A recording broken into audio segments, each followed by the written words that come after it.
अस्सलाम वालेकुम, आप देख रहे हैं के न्यूज HD। मैं हूं किरण खान।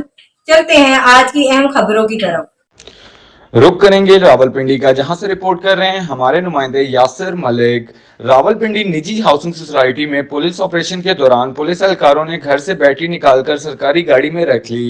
वकला ने पीछा करके सरकारी गाड़ी में मौजूद पुलिस एहलकार को रंगे हाथों पकड़ लिया। बैटरी बरामद, पुलिस दुम दबाकर भाग गई।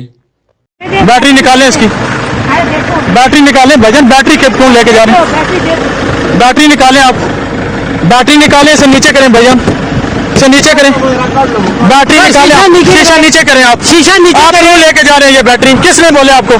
मैडम ये एक मिनट, ये बैटरी हम इधर से बरामद कर रहे हैं पुलिस की गाड़ी से। ये देखें, ये देखें, ये देखें, ये बैटरी हम इधर से निकाल रहे हैं।